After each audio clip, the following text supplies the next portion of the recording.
Hi, my name is Thomas Kelly. I'm an accounting major with a minor in computer science, and this year I explored the history of Chapter 11 bankruptcy, the common misconceptions about Chapter 11, and finally the social justice implications for applying Chapter 11 as a means to settle mass tort cases.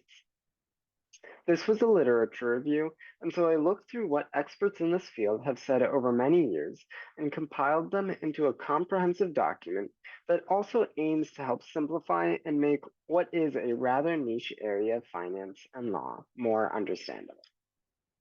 In order to understand the current state of bankruptcy, it's important to understand the history. Despite the founding fathers having the foresight to include in the Constitution the right for the federal government to create national bankruptcy law, throughout most of the 1800s there was no national bankruptcy law except for three temporary acts. They all followed the same path. Prior to these acts, there would be a financial crisis, and the government would respond and try to provide immediate relief. However, these acts would barely pass Congress and would never last more than a couple of years. Creditors would put pressure on the government to repeal because of the high administrative fees, as well as the long delays in getting their payment. The first Permanent Bankruptcy Act was passed in 1898. The main reason the government was able to pass this was the increasing interconnectedness of the states. A common problem creditors were facing was a debtor in one state and a creditor in another state. There would be no federal law, and so the debtor in one state could essentially choose which creditors got what and defraud the other creditors. In 1978, after a couple of reforms in 1938 to help make the process a little bit smoother, we introduced our current model of reorganization. This is a process in which a company actually gets to continue operating throughout their bankruptcy and reorganizes their debt structure in order to continue operating in the future.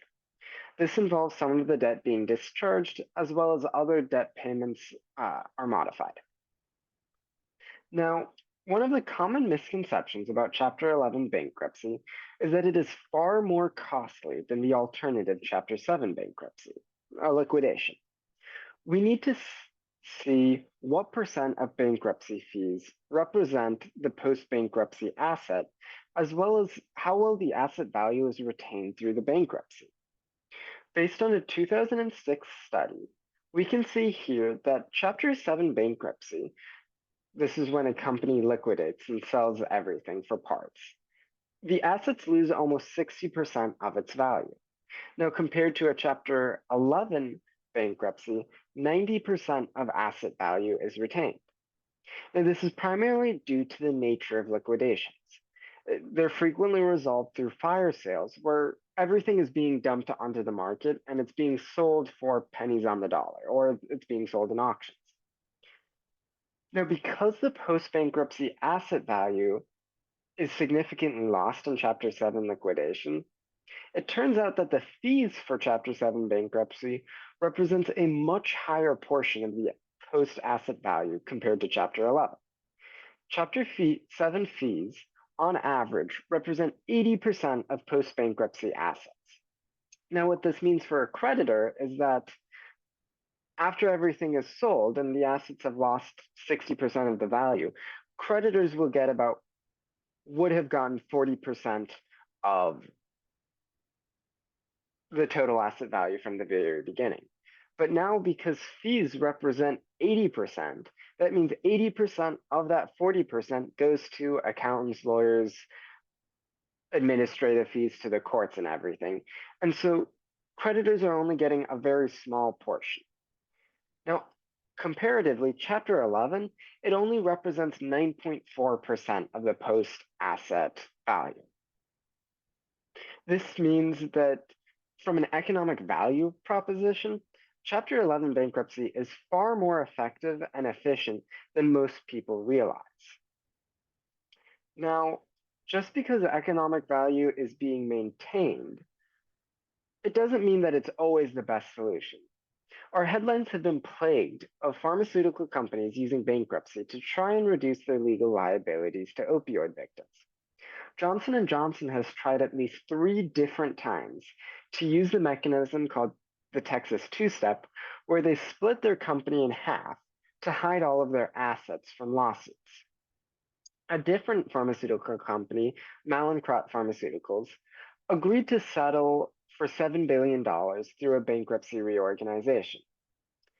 Now, 5 years later, the company wasn't keeping up with their debt payments, and so they went through another Chapter 11 bankruptcy.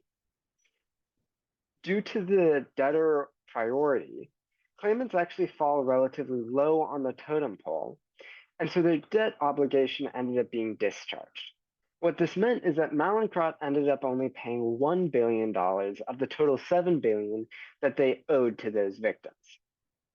While America has continued to prioritize the idea of a second chance and preserving economic value, one has to ask if there should be a punishment to these large companies and what should be done for these victims that have been promised 7 billion but only got 1 billion. I propose a change to the current debtor priority system that would place lawsuit claims higher than they currently do.